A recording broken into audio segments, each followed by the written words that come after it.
Hello, everybody. Welcome back to another week of the Better Events podcast. This is Mary Davidson, one of your co hosts. And in today's episode, we are talking all about speaker management. This is a 101 conversation, and it's going to be full of tips and tricks about speaker management. So, whether you're new to this process or you want to enhance your speaker management process, this episode is for you. So, let's go ahead and get into it.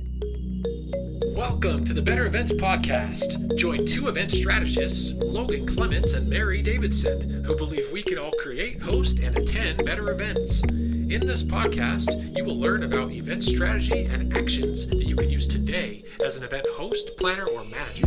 Hear directly from the people who are creating innovative and inspiring events today and tomorrow, and grow your business along the way. Now, let's get started, and thanks for listening to the Better Events Podcast. Hi, friend. Welcome back to another episode of the Better Events Podcast. I'm one of your co-hosts, Logan Clements, and I'm joined by fellow co-host Mary Davidson. And before we jump into Speaker Management 101, we're going to do our conversation starter like we do every week. So, Mary, this week's question is, if you could outsource one tiny, annoying part of your daily life to a personal assistant, not work, life, what would it be and why? 100%, it would be cooking. Is that a personal assistant? I don't know, maybe of some kind.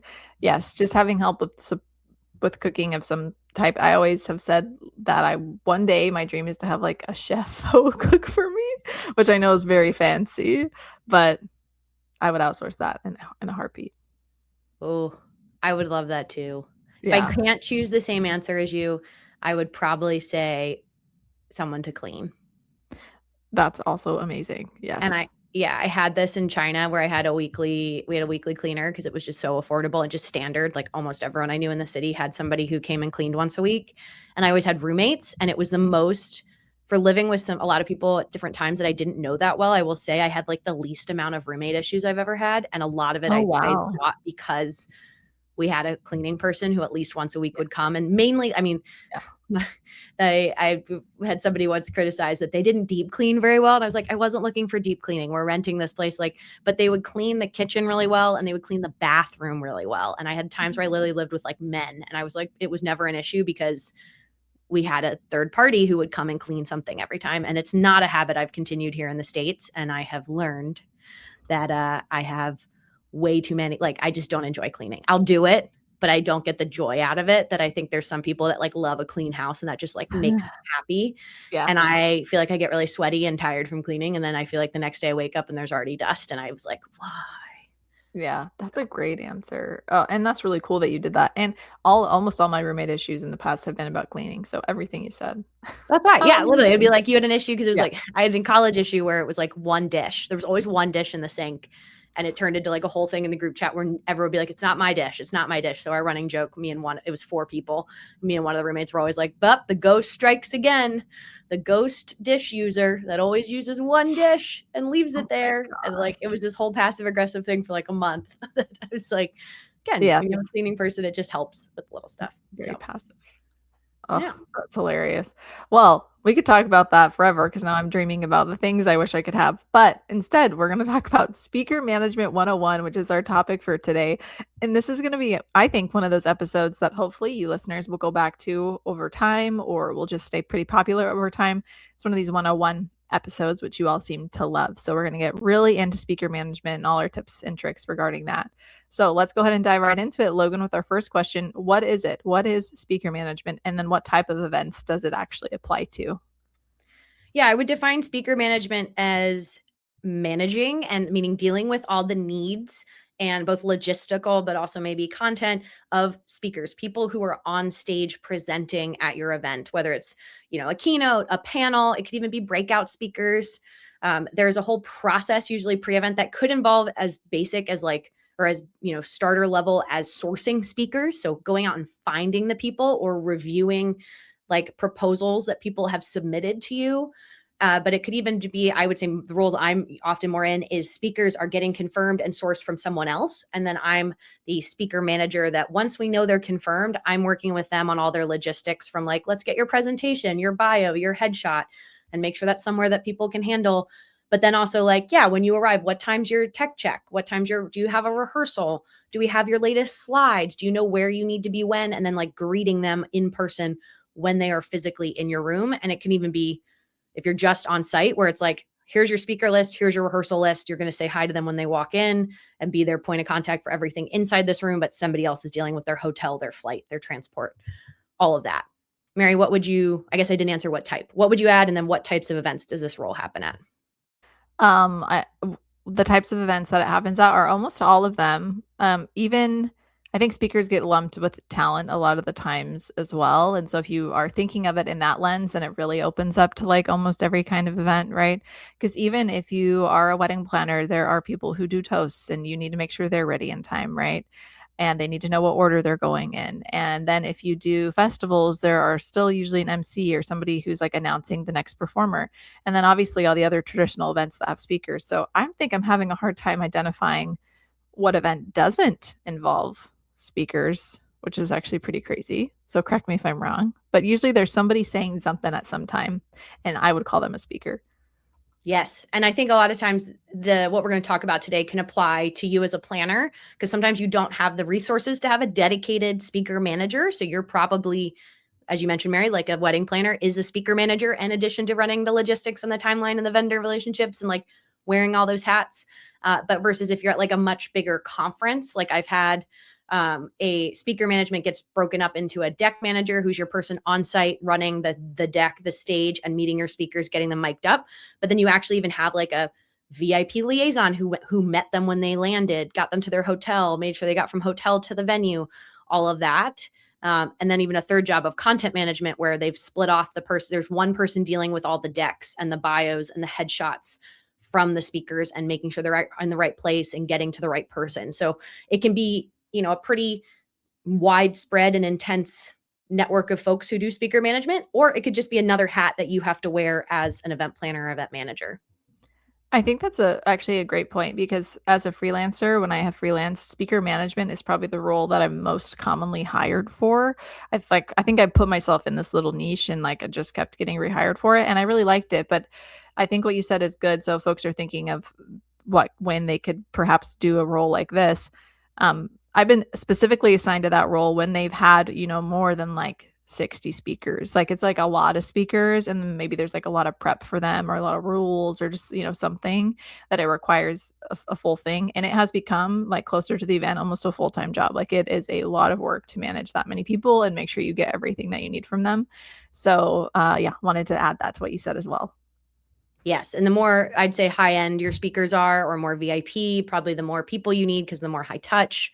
And you're usually not actually going back and forth with the speaker. You're going back and forth with their agent or their manager or their assistant or their person. So yeah, there's a lot of layers to this. So Mary, let's start with what are some of our best practices for managing speakers? Yeah, I think that there are a handful, and one is just like being a logistical person and not having ambiguity. It's making sure that they know all their deliverables and that you are collecting all of those deliverables. Logan mentioned some of those, like their headshot, their bio, all of that type of stuff. So I'd say that's just the first thing. And then, because you want to represent them well and they want to be represented well, it's extremely important that there's that give and take. And so that's, I think, maybe number one, in my opinion. And then the next is to like provide them that information in a way that they're actually going to look at it. So in the past, when I've made like one pagers with all the speaker information, those don't really get opened as an email attachment. So I found it's more successful just to put all the information in one email, bolding the due dates. So it's giving them due dates, bolding information, giving it to them in a way that they will actually look at it. And then maybe you would say a best practice is requiring a tech check or some type of rehearsal, depending on what kind of speaker they are. And yeah, I think that those are the main things I would say as far as best practices for speaker management. And then once you're on site, I would say managing their time a little bit might be a best practice as well, whether it's while they're speaking or just making sure they get where they need to go on time. Logan, what would you add?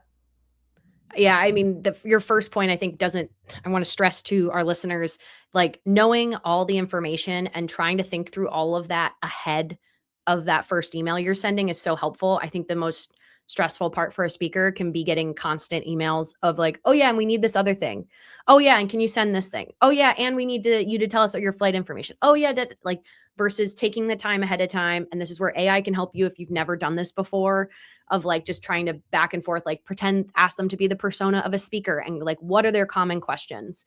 And trying to make sure you gather all of that like very succinctly into that first email ask of like, here's the 7 things I need from you, versus sending them 7 emails and you're chasing so many different things. And to your point, that bolding of like what you need from them.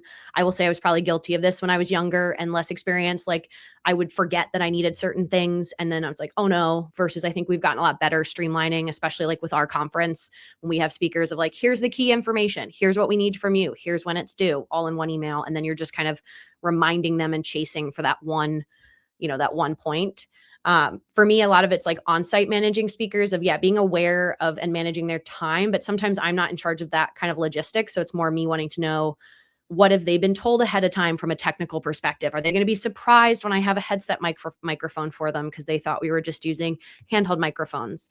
Do they have like a notes preference or, certain things like that of just like learning about them? I mean, bare bones, I make a face sheet. I've talked about this in past episodes where I have a picture of the person and their name. And if I can go, my favorite resource is YouTube, to go and find a video clip of them saying their own name so I know how to say it. Because I think like any VIP management, but just in general speakers, it's always nice if you can say their name correctly. And if you're confused or you couldn't find it, take your best stab at it and then just say, just let me know. I want to make sure I'm saying your name how you'd like it. Did I say it correctly? And they can correct you on it. Is just always helpful. Or if they go by a nickname publicly, I always would go formal with their full name and then be like, wait for them to correct me and let me tell them I can call them by their first name or their nickname. But having that so that you're nice and calm when they arrive and you're telling them what they need to know, that like, here's the 3 things. Mary's seen me do tech checks with speakers. And it's funny, once you've done like 4 of them, you could literally like, it's a script almost of like, let me show you the stage. Come step up here. So when you look down here, here's your downstage monitor. You have your spiel. So to your point, tech check or even like a stage walkthrough. I've had that for a couple other shows where they've not wanted to say tech check or rehearsal. It's just like, hey, it's your stage walkthrough. We're going to walk you on stage, let you click a couple things. We're going to walk you backstage, show you how to get there so that when you come in tomorrow, you know exactly where you're going to go. And that's something that for the bigger shows I've done, not just with the speaker themselves, but sometimes even the day before we've done it with like their team, especially like a CEO, their security, their assistant, they want to go through that walkthrough. Sometimes it's like a test, I feel like, of us of making sure like we're prepared, but it's so that they know. So when they're walking with the speaker and the speaker's like, well, what's the backstage look like? Or do I have a clicker? Like they can answer those questions. So I think that's super important. And then just, that calm, having that like calm demeanor and friendliness of knowing like, doesn't matter what's going on behind the scenes. This person could be 30 minutes late. Like you just want to add to their level of calm. They've got to go on stage. They've got to like do their best and present. And if you are frazzled and harried and short or like too much, it's adding to the situation and making it more stressed versus being that more level, calm, like, oh, okay, you want to stay for 40 minutes instead of 30 minutes. Let me double check with my team. And then you're on, checking on headset or calling somebody. So I think those are some of my best practices. So many things you said, I was like, oh yeah, that's good. Oh yeah, I forgot about that. So listeners, if you are still confused about speaker management, just go rewind and listen to the first half of this episode already, because I think you just laid it out super well. Some of those extra little things that maybe people don't naturally think about. And then you made me think of a tip. So when I'm emailing speakers, we talked about, Logan just said, don't email them 7 times, like try to have these like really clear emails with deliverables. What I've tried to do is like, I have like a set of 3 emails. The first one is like that first outreach email with that first information that I need from them, those initial deadlines. I don't want to overwhelm them too much. So then I plan like 2 weeks after that, I'm going to send them their next email with everything else that I need next. And the email's called like next steps, or something like that, where it's very obvious. And then we have our third email that's like the know before you go email. Ideally, right? This is an ideal world. And then in the meantime, you have speakers who are emailing you asking a bunch of random questions, and that's a-okay. But sometimes just to manage my timeline, but also not overwhelming them, I'll say like, that's a great question. I'm going to answer that in the second email that I send in like a week. So just look for it there. And it really helps streamline that process significantly. So I love that you said that, Logan. And a pro tip in here, one of the things to think about, and I talked about it on YouTube for speakers, is like if there's any kind of dress code for your speakers, mentioning that in maybe email number 2 and 3. You don't might need to maybe say that in the first one, especially if you're using a lavalier mic, the ones that clip onto something, especially for women. It needs something to clip onto. And so like wearing a high neck dress, there's nothing really to clip onto that would pick up your mic. So having a blazer or something over top, or even just something to clip through. If you have a dress, then you're having to clip that pack on like to your underwear or to your, shape shorts or something that you need to go do ahead of time. So again, I'm like, my production brain, it's like whatever information you can give ahead of time, or maybe you have a blue backdrop. It's like, let's avoid wearing blue because we have blue, or tight patterns, or, some of that stuff. Or if it's a pretty casual event, you want everyone to be casual. Hey, it's a tech event. Our attendees usually wear sweaters and sweatshirts and jeans. So that's totally acceptable on stage.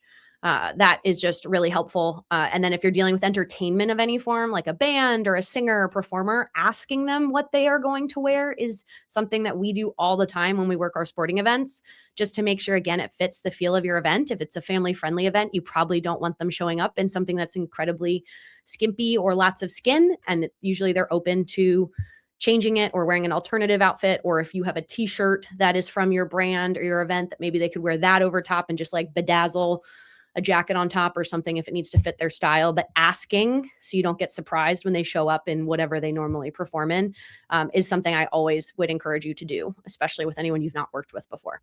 It's a great tip. Absolutely. All right. So our next question, Logan, at what point in the planning process should speaker management actually begin? Backstepping a little bit. Yeah. Oh, I mean, it begins the minute you are sourcing speakers is, I'd say, phase one. And then if your speaker management, the way you define it, does not involve the sourcing, it's just the after, then it's like, yeah, as soon as you're confirming speakers, which I have seen that happen anywhere from a year out to probably more often it's happening maybe 4 to 5 months out for a program.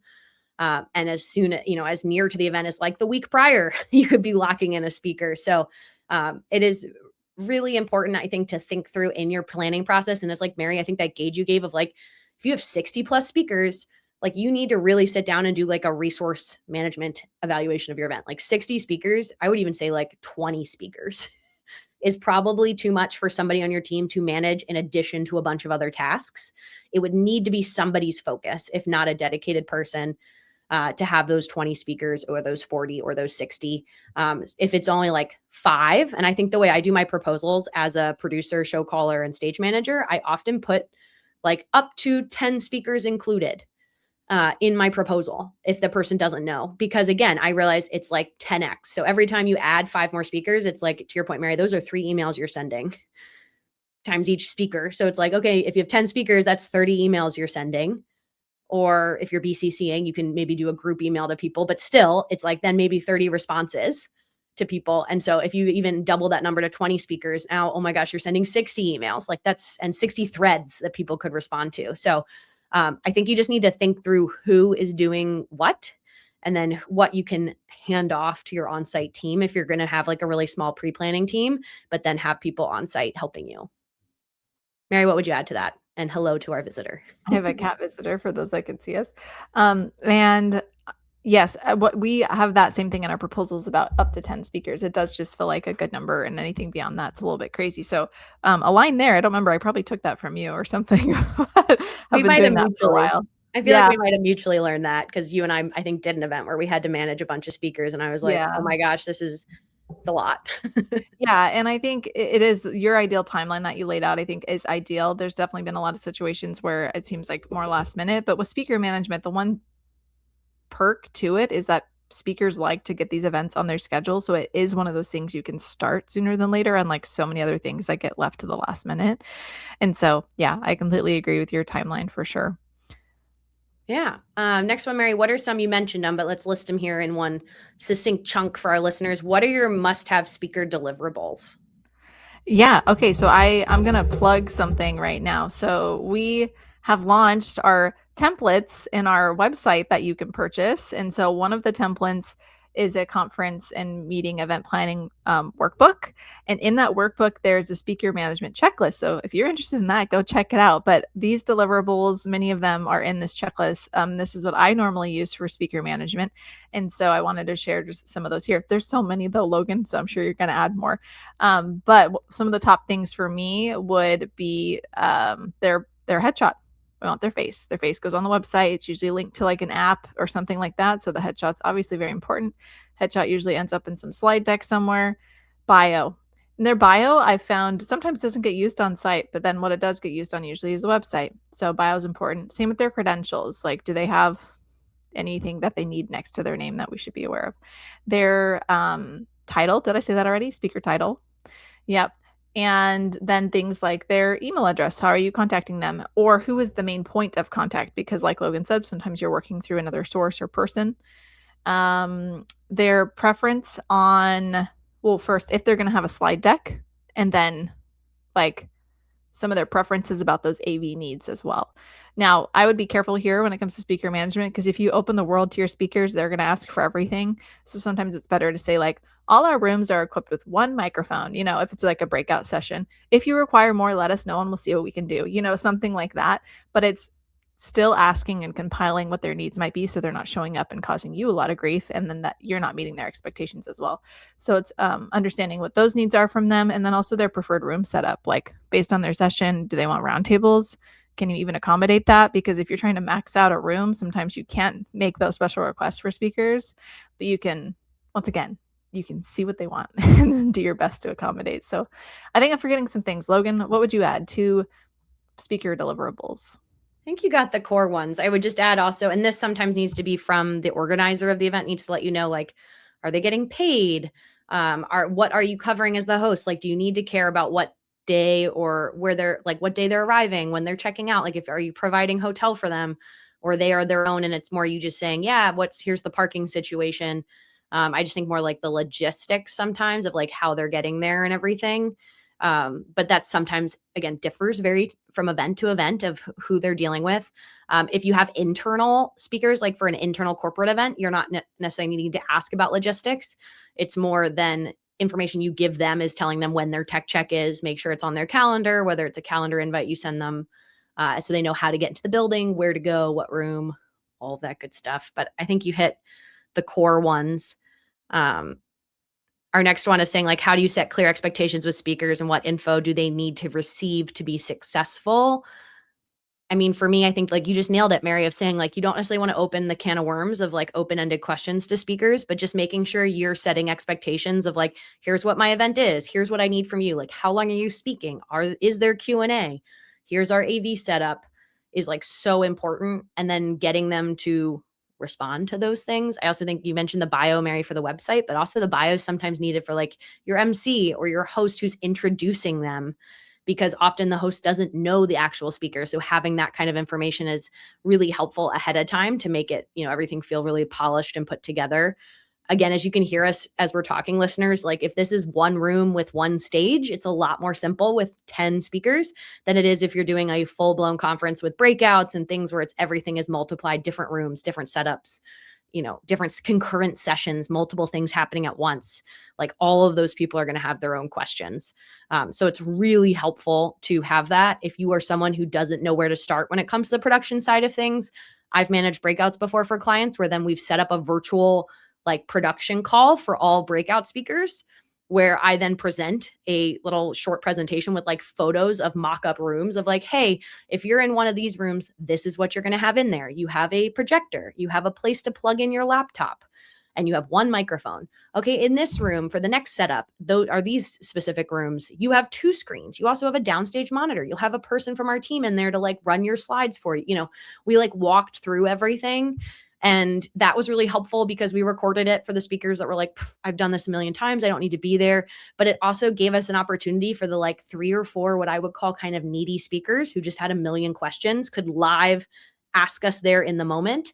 And my event host didn't have to like field those questions, send them to me send them back to them. They sent them to the speakers. It was like live in the moment. I could say, yes, that room does have 4 microphones, or no, that room, actually, we don't have a camera. It's not going to be recorded.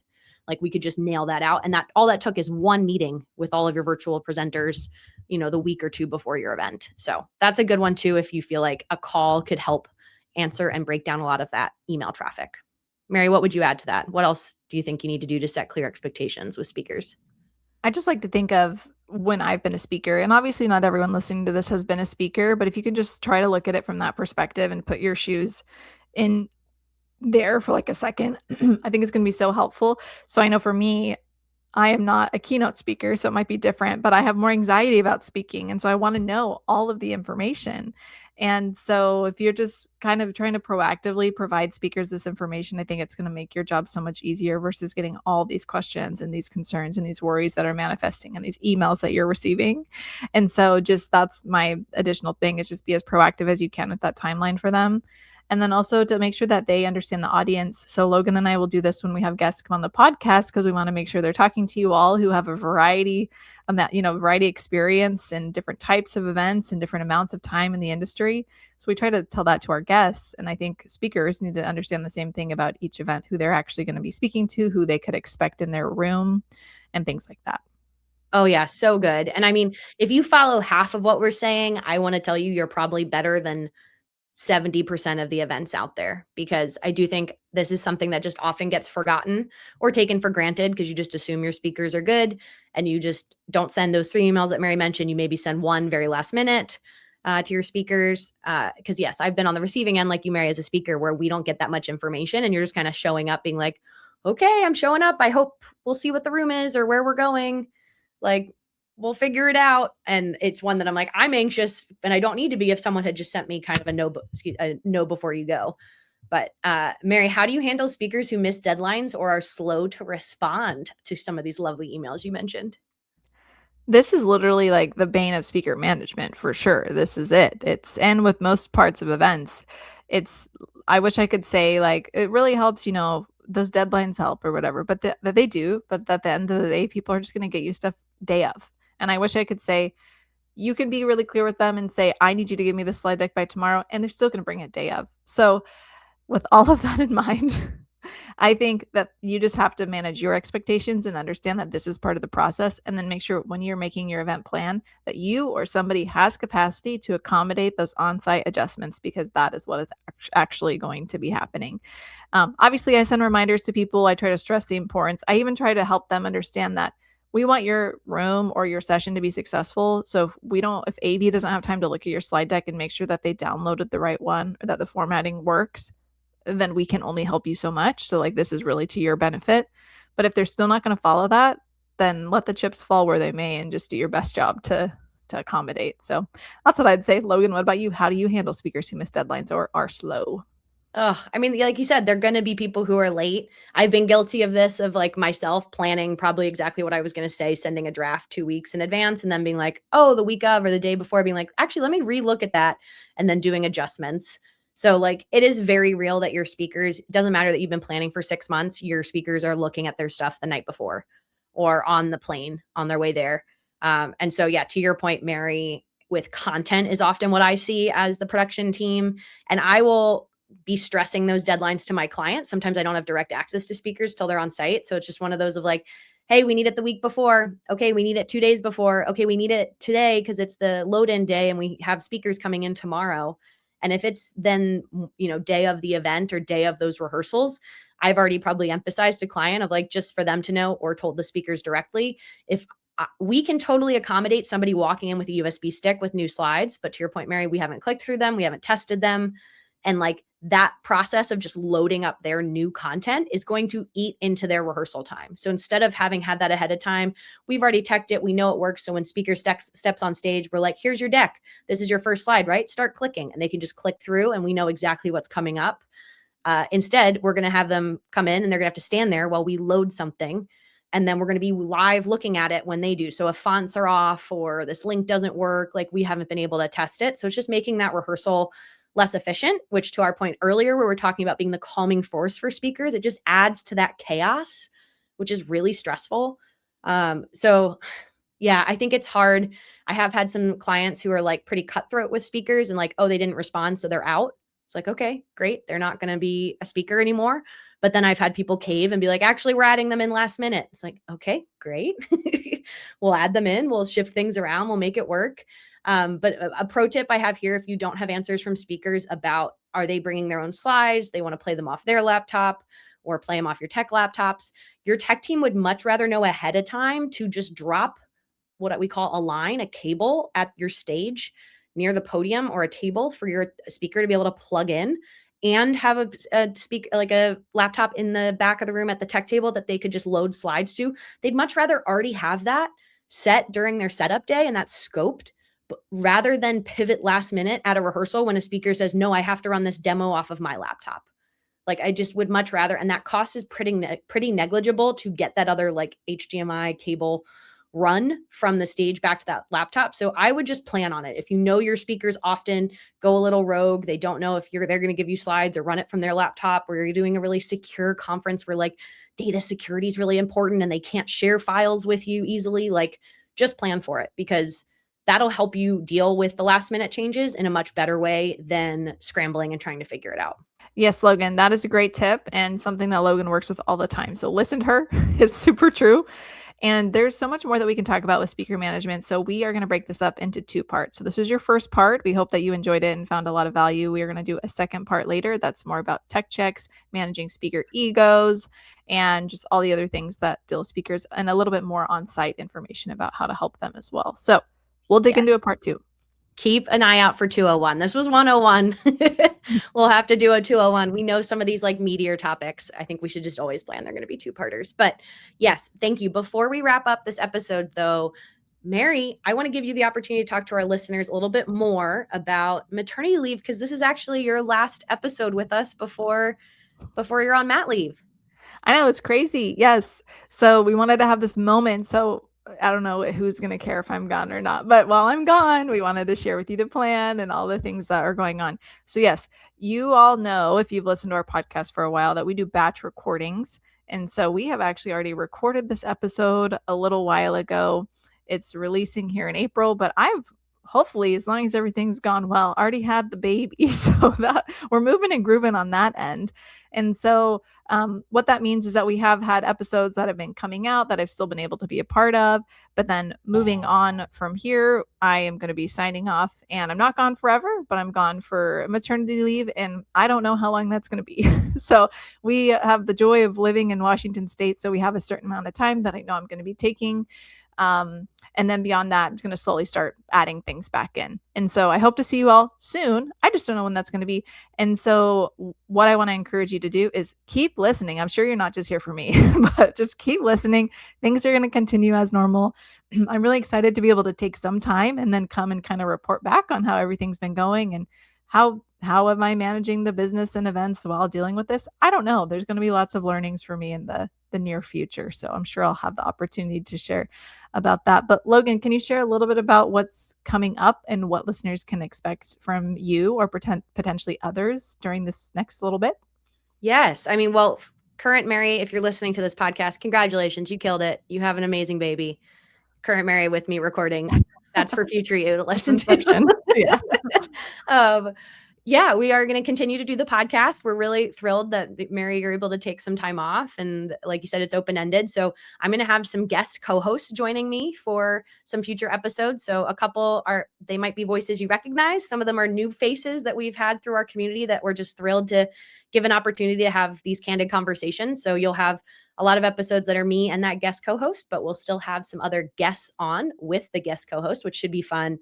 And you'll still get episodes from us every single Wednesday. And I know I'm really excited for this new adventure for you, Mary. And I think we'll get you back. Maybe we'll get you a little correspondent episode with you for a little status check in the coming months before you're fully back. But I know like our goal with this podcast has always been for it to be fun and enjoyable. And so while you're going through a life shift, like we don't want this to be just another thing you have to do. So I know I'm really excited for you, and I know our listeners are supportive. And so while we can't say exactly when Mary will be back, just know I know you're cheering us on from afar. And as you said in your goals for this year goal for the year is to come back to work. And I would eventually say probably sub under that somewhere, be back on the podcast. So anytime between now and the end of the year, you'll have Mary rejoin us. And I just think you're being a trailblazer for a lot of event pros out there who are thinking about having kids like myself, that we haven't seen somebody kind of go through it in this such a close proximity. So I'm excited to follow along, Mary.